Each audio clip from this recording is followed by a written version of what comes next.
우리는 종종 이 하나님을 믿는다는 사람들이 세상 사람보다 더 못됐다, 그런 얘기를 좀 듣습니다. 왜 그럴까요?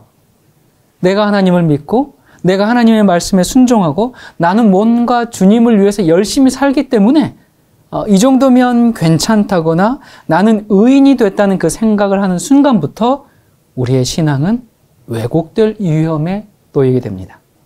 이게 무슨 말인가? 이게 굉장히 역설적인데요. 내가 도덕적인 사람이 됐다는 생각을 하는 그 순간부터 도덕적인 행동을 그치게 됩니다. 나는 하나님의 말씀대로 잘하고 있다는 생각을 하는 순간부터 하나님의 말씀을 어기는 행동을 하게 된다, 그 말입니다. 한 번은 어느 실험에 참가한 사람들에게 이 자신의 도덕성이 다른 사람들보다 우월하다, 그 생각을 갖게 했더니 이 사람들이 어떤 결과를 보였냐면 다른 사람들의 어떤 작은 실수나 죄를 짓는 그런 행위에 대해서 아주 엄격한 비난을 퍼붓거나 심지어 앙심을 품게 되었습니다. 그리고 또 이 사람들에게 도덕적인 행동을 당신이 했다라고 이제 상상을 하게 한 후에 돈을 지급했더니 그들은 자기가 도덕적이라는 그런 생각만으로도 오히려 훨씬 더 탐욕스러운 태도를 보였습니다. 자기가 도덕적인 사람이라고 생각하는 순간 더 욕심이 많아지고 더 탐욕적이고 더 무정하며 더 잔인해졌습니다. 누가요? 스스로 도덕적인 사람이라고 생각하는 사람들이. 왜 그럴까요? 나는 괜찮은 사람이기 때문에 이 정도 죄는 괜찮아, 이 정도 악은 괜찮아, 그렇게 자기도 모르게 스스로 용납해버리는 겁니다. 그래서 이 하나님 말씀대로 산다고 하는 사람들 중에 참 우리가 보면 정말 꼬장꼬장하고 까다롭고 늘 남을 정죄하는 그런 사람들 있죠? 그 사람들 왜 그래요? 바로 자기가 남들보다 의롭다는 생각 때문에 그렇게 되는 겁니다. 이거 병이에요. 이거 중증 질환입니다. 그런데 자기가 무엇이 잘못됐는지조차 깨닫지 못하기 때문에 정말 심각한 질병이죠. 우리 주변에 이런 사람들이 가끔 있어요. 뭐 누구는 어떻고 누구는 뭐 문제고 누구는 저렇고. 왜들 그래요? 자기는 너무나 잘하고 있다고 생각하기 때문에. 그래서 참 의인이라고 생각하는 사람들 보면 너무 무서워요. 또 의인들이 모여있는 집단 너무 무서워요. 한 번은 사람들이 저에게 물어요. 목사님, 인터넷상에 보면 목사님에 대해서 욕하고 비난하고 정말 억울한 얘기하는 사람들 많은데 그거 다 어떻게 이겨내십니까? 그때 제가 이렇게 대답합니다. 그분들이 저에 대해서 잘 몰라서 그 정도로 욕하죠. 제가 어떤 인간인지 알면 그보다 더 심하게 욕할 겁니다. 여러분 그렇지 않습니까? 여러분 정말 우리 자신이 내가 주님을 죽인 장본인이고 주님에게 고통을 가져온 그 죄인이라는 것을 알게 되면, 그걸 절실히 깨닫게 되면 그 사람들의 비난의 소리가 억울하게 들리지 않습니다. 나는 살인을 했는데 저 사람들이 고작 당신 방금 신호 위반했어, 그렇게 고소하는 겁니다. 그게 뭐 대수입니까? 여러분 우리가 다 고상한 척 살아가지만 우리 정말 죄인 아닙니까? 눈에 보이는 어떤 악하고 죄된 일을 해서뿐만이 아니라 선한 일을 하는 그 순간에도 자기를 높이려는 그 교만이 본능적으로 꿈틀대지 않습니까? 자기는 손해보지 않으려는 그 이기심이, 자기는 더 좋은 것을 갖고 싶어하는 그 욕심이, 사촌이 땅을 사면 배가 아픈 그 시기 질투가, 자기 이름을 자랑하려는 그 허영심이 다 우리에게 내재되어 있지 않습니까? 그래서 주님, 그렇습니다. 저는 사람들이 저렇게 모함하고 욕하는 것보다 더 악한 죄인입니다. 제가 주님의 사랑과 은혜가 아니면 어떻게 되었겠습니까? 그렇게 비난하는 사람들의 얘기가 사실이고 아니고는 중요하지 않아요. 나는 죄인이고 주님의 은혜로 용서받고 살아가는 것뿐이죠. 우리가 아이고 억울해, 나 정말 억울해 하는 순간 우리 어떻게 됩니까? 잠 못 잡니다. 분노해서 씩씩거리게 되고요. 자기의 옳음을 증명하기 위해서 상대방을 악인으로 몰아야 돼요. 상대적으로 나쁘게 이야기해야 돼요. 근데 왜 그렇게 해요? 그 사람들이 그렇게 나쁜 사람들인가요? 그렇지 않아요. 하나님께서 보시기에 그들이나 저나 별반 다르지 않은 다 죄인들입니다.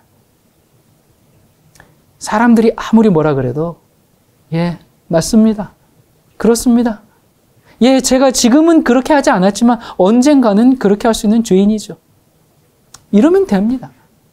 사실 저도 처음에는 너무 억울해서 너무 기가 막혀서 잠 못 자고 울부짖고 하는 때가 있었습니다. 그런데 주님께서 그런 제게 은혜를 베푸셔서 제가 어떤 죄인인지 보게 하셨습니다. 그래서 제가 살아났습니다. 안 그랬으면 나 의인인데, 나 괜찮은 사람인데, 나 잘 살아왔는데 왜 날 갖고 그래? 예, 그러면서 아마 화병 걸렸을 겁니다. 또 그래요. 목사님, 그러다가 사람들이 정말 악한 죄인이구나. 예, 그렇게 생각하면 어떡해요? 예. 상관이 없습니다. 뭘 자꾸 계산하려고 해요? 예. 나의 평판은 더럽혀지고 입방아에 오르내릴지라도 상관이 없어요. 그저 내게 베푸신 그 주님의 크신 은혜를 생각하면 되고 나는 죄인이라는 것을 늘 인식하면 됩니다. 그러면 나를 욕하고 비난하는 그 사람들을 위해서도 기도하게 됩니다. 우리가 하늘에 가서 보면 이 모든 것이 다 우리에게 유익했음을 알게 될 거예요. 그러니 우리가 이 땅에서 우리의 그 모든 억울함을 다 풀려고 그렇게 애쓰지 않아도 됩니다. 우리가 할 일은 주님, 저는 죄인입니다. 제게 베푸시는 주님의 은혜가 큽니다. 제게 어떤 일이 생겨도 어떤 어려움이 닥친다 해도 하나님은 항상 옳으십니다. 나보다 나를 더 사랑하는 분은 주님이십니다. 우리 이 고백이면 충분합니다. 계시록 2장 7절 귀 있는 자는 성령이 교회들에게 하시는 말씀을 들을지어다. 계시록 2장 11절 귀 있는 자는 성령이 교회들에게 하시는 말씀을 들을지어다. 계시록 2장 17절 귀 있는 자는 성령이 교회들에게 하시는 말씀을 들을지어다. 계시록 2장 29절 귀 있는 자는 성령이 교회들에게 하시는 말씀을 들을지어다. 계시록 3장 6절 귀 있는 자는 성령이 교회들에게 하시는 말씀을 들을지어다. 계시록 3장 13절 귀 있는 자는 성령이 교회들에게 하시는 말씀을 들을지어다. 계시록 3장 22절 귀 있는 자는 성령이 교회들에게 하시는 말씀을 들을지어다. 여기 계시록에 똑같은 말씀이 7번 반복됩니다. 귀 있는 자는 성령이 교회들에게 하시는 말씀을 들을지어다. 7교회에 보내는 본문에서 모두 마칠 때 이렇게 말합니다. 그러므로 여기 있는 말씀은 매 시대마다 교회의 운명, 이 개인의 운명은 하나님께서 주시는 이 말씀을 어떻게 들었느냐에 달려 있습니다. 성령의 음성을 교회가 어떻게 받고 들었느냐에 따라 운명이 결정되었습니다. 자, 그럼 이게 무슨 뜻이고 무슨 말씀일까요? 여러분, 성경에서 듣는다. 이 듣는다고 하는 것은 아주 주의를 기울이는 것을 말합니다. 그것은 소리를 듣는 것만을 의미하는 것이 아니에요. 성경에서 내가 너를 안다 했을 때 이 안다라는 것은 야다인데 이 결혼 관계를 의미하죠. 남편과 아내의 그 둘만의 깊은 관계를 말합니다. 그것이 아는 겁니다. 그래서 성경에서 듣는다라는 것은 단순히 소리를 듣는 것이 아니라 온 마음과 뜻과 정성을 다해서 순종하고 따르는 것을 의미합니다. 그게 듣는 겁니다. 마태복음 13장 12절 이하에 보면 무릇 있는 자는 받아 넉넉하게 되되 무릇 없는 자는 그 있는 것도 빼앗기리라. 그러므로 내가 저희에게 비유로 말하기는 저희가 보아도 보지 못하며 들어도 듣지 못하며 깨닫지 못함이니라. 아무나 천국 말씀을 듣고 깨닫지 못할 때는 악한 자가 와서 그 마음에 뿌리는 것을 빼앗나니 이는 곧 길가에 뿌리운 자요. 온 마음을 다해서 들으려고 하지 않기 때문에 깨닫지 못하는 거죠. 그렇게 안 들으면 깨닫지 못합니다. 깨닫지 못하면 어떻게 됩니까? 원수가 와서 다 뺏어가 버려요. 18절부터 보면 그런즉 씨 뿌리는 비유를 들으라.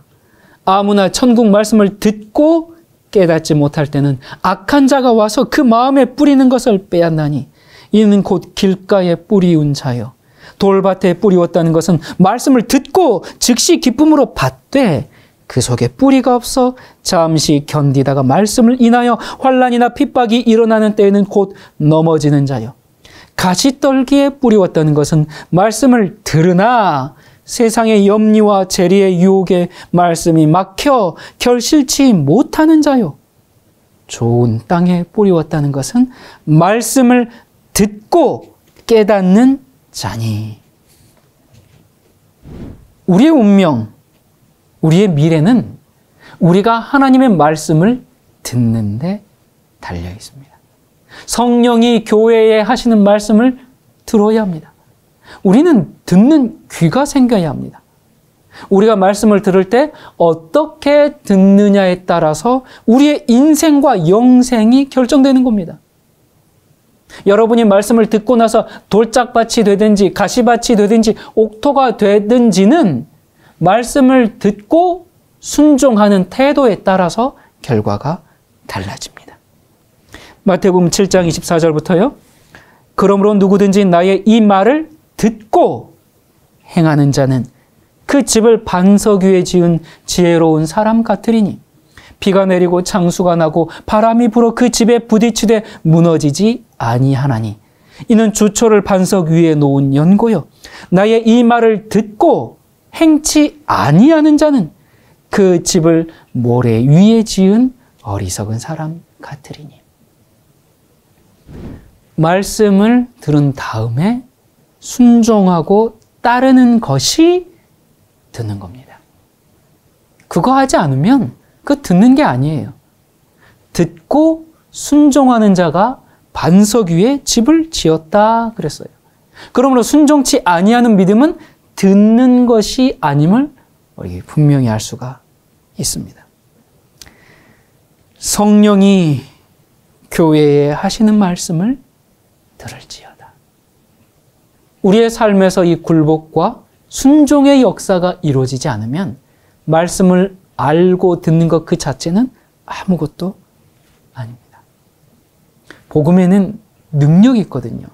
이 능력이 있어서 우리가 말씀을 듣고 그 말씀대로 따라서 살려고 결심할 때 그 복음의 능력은 내 마음의 그 묵은 땅을 기경하고 갈아엎어서 옥토를 만들어서 열매를 맺게 합니다. 하나님의 말씀은 운동력이 있고 힘이 있기 때문에 그렇습니다.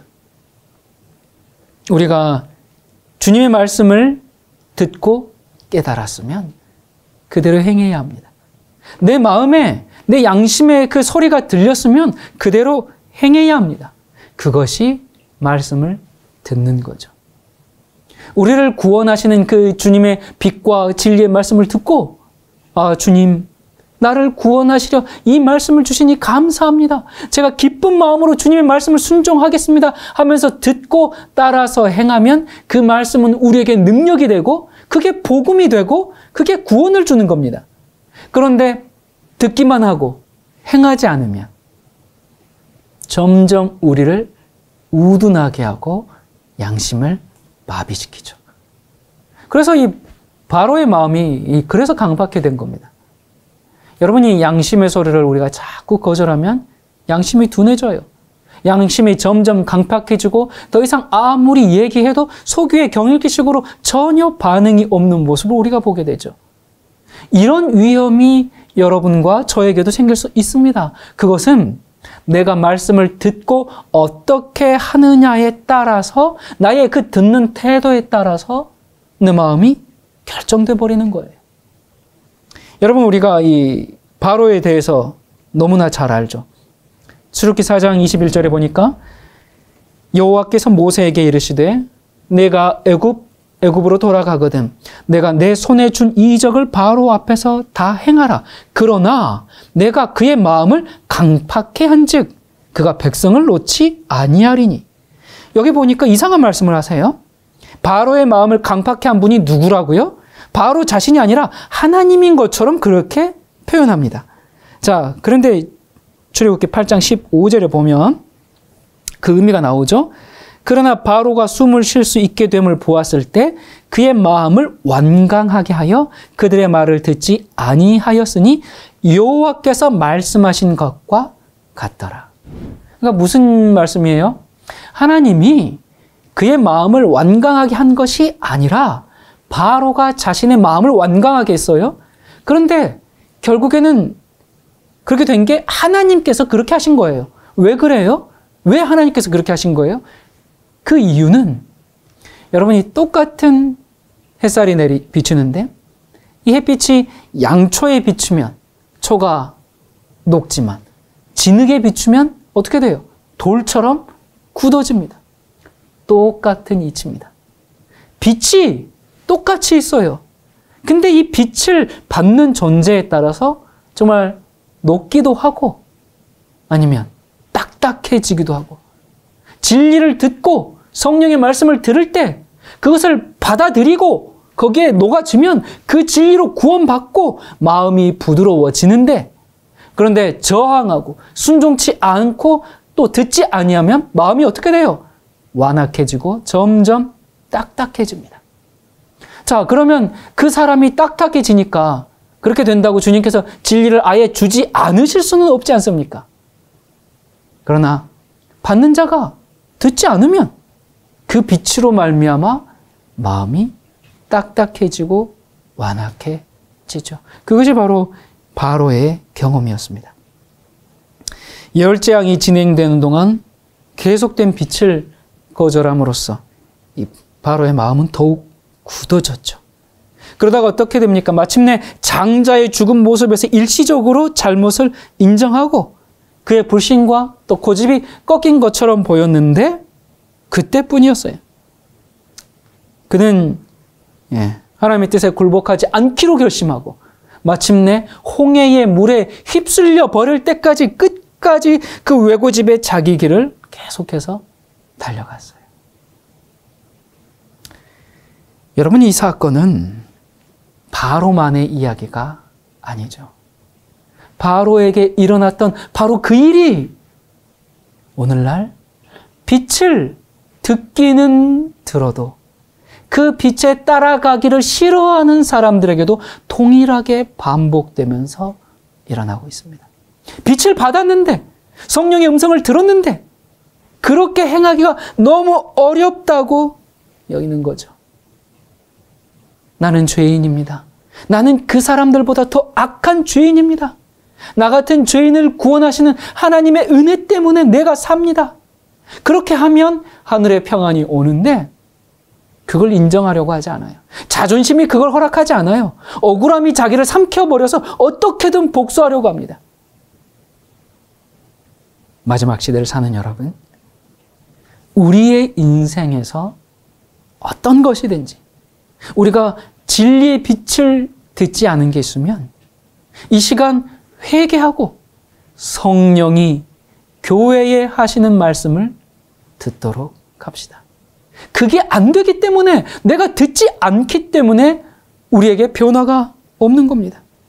맨날 그 자리, 맨날 똑같은 씨름을 하고 있고 맨날 똑같은 죄에 넘어지고 맨날 오라 나는 곤고한 사람이로다 그러면서 죄 짓고, 근데 또 죄를 지으면서도 마음이 편치가 않아요. 죄의 즐거움은 있을 수 있어요. 하지만 죄 짓는 사람에게 당신 마음에 평안이 있습니까? 죄를 지으니까 행복하십니까? 하고 물어보십시오. 물론 죄가 주는 만족이 있어요. 그러니까 사람들이 죄를 짓죠. 하지만 죄를 짓는 사람은 늘 불안합니다. 그거는 하나님을 모르는 사람이라 할지라도 죄 지으면서 나 행복해 그런 사람 없습니다.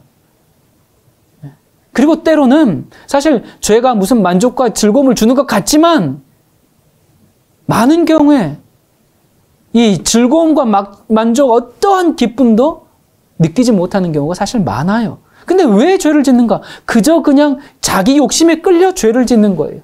그냥 자기 그 욕심만 채우는 것일 뿐 허무하기 짝이 없습니다. 우리는 하나님의 말씀을 들어야 합니다.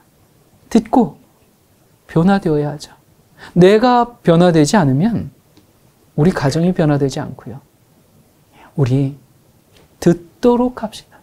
성령의 음성을 듣고 주님의 말씀을 듣고 그 말씀대로 행합시다. 그게 그리스도인 생활의 능력이죠. 그렇게 하지 않으면 오히려 하나님께서 우리를 구원하시기 위해서 계속 호소하시고 빛을 비추시는데 그 하나님의 따사로운 그 빛 때문에 오히려 우리의 마음이 우리가 듣지 않으면 점점 딱딱해질 수가 있습니다. 조금 있으면 마지막 이 짐승의 표 환란이 오는 그때는 지금 보는 이 경제 위기, 또 자연재해 이런 것은 아무것도 아니죠. 그때 엄청난 재난들을 목격하게 될 겁니다. 지금 지구를 보호하고 계시는 하나님께서 이 손을 거두시는 때가 옵니다. 이제 곧 그 때가 옵니다. 그건 국가적으로 오고 세상적으로 오고 교회에 오고 그리고 개인적으로도 옵니다. 그때 거룩한 천사의 날개로 덮어주는 그 주님의 은혜가 여전히 우리 위에 있기를 기도합니다. 그런데 그렇게 되기 위해서는 우리가 들어야 합니다.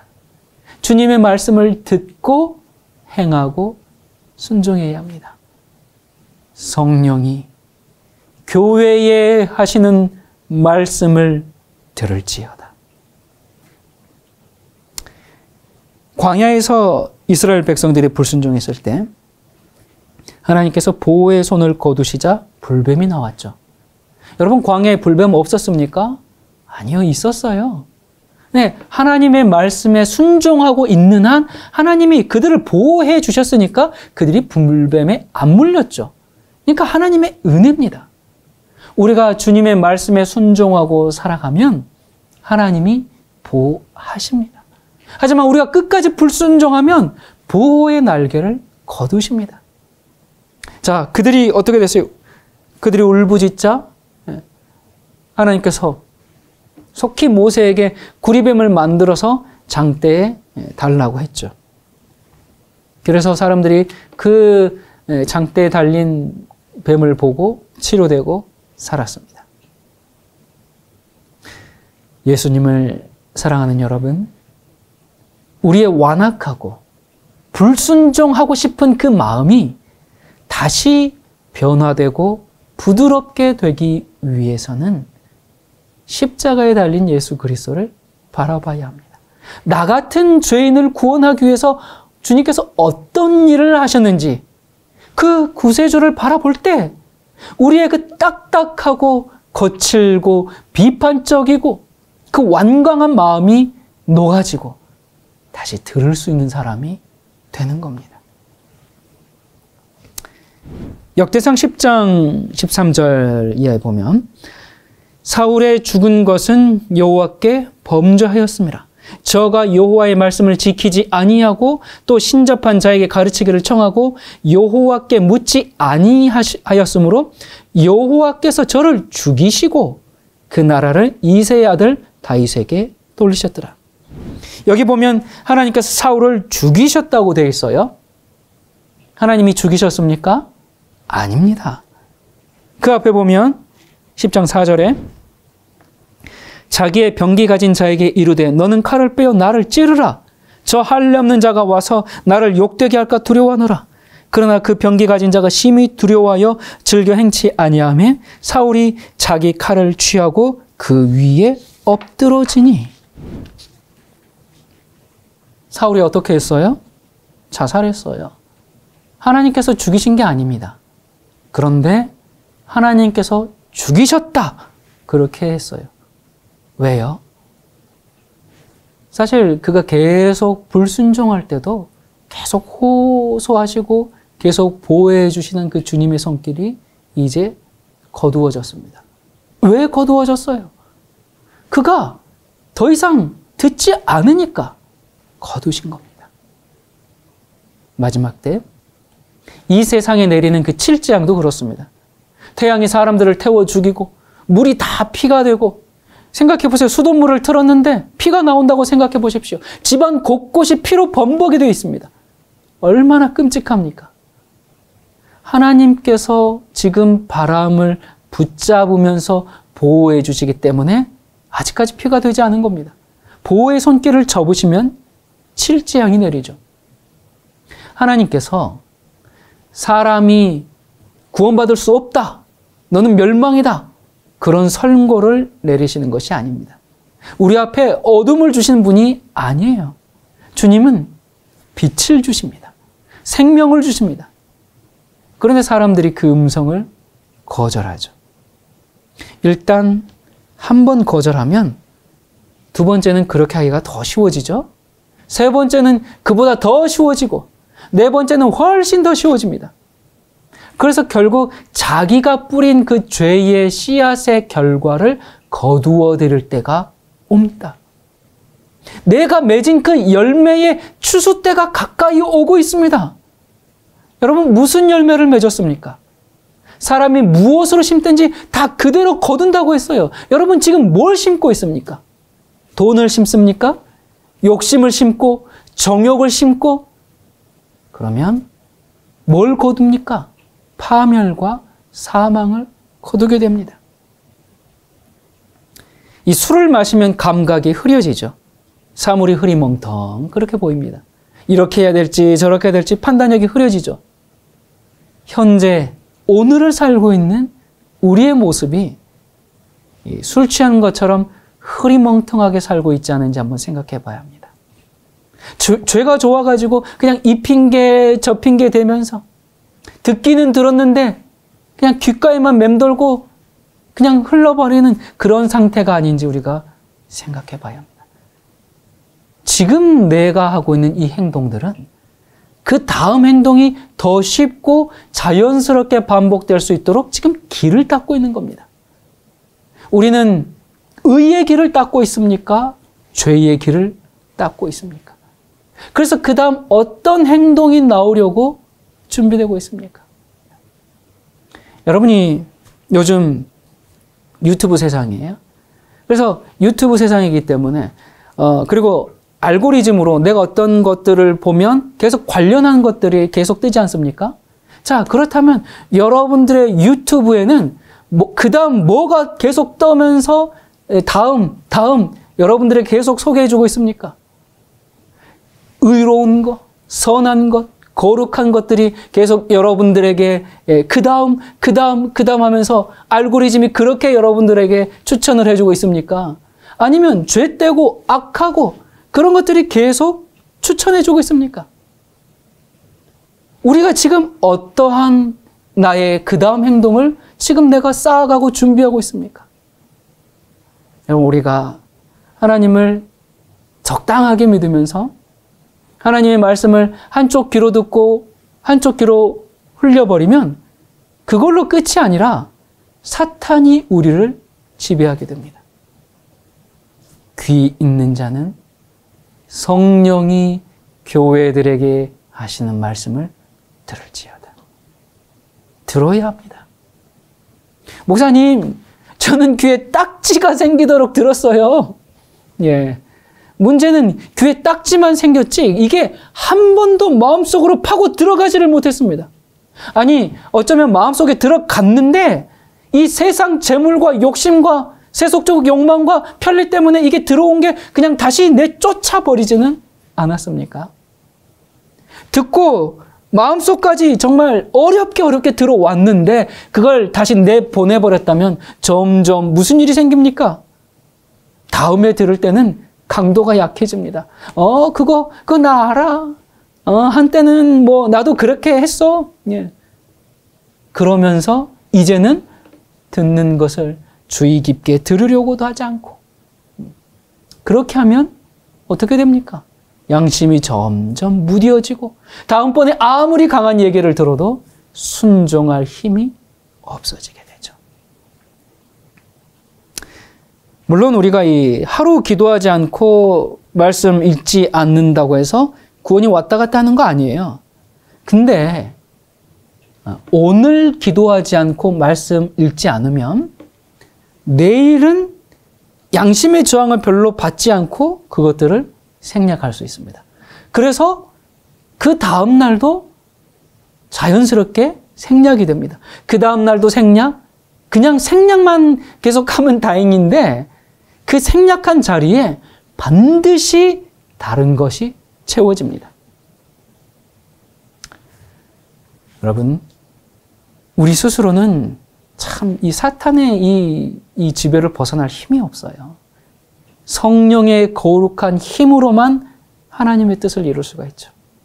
우리가 오늘 유혹을 물리치면 내일은 더 확고하게 물리칠 힘이 생길 겁니다.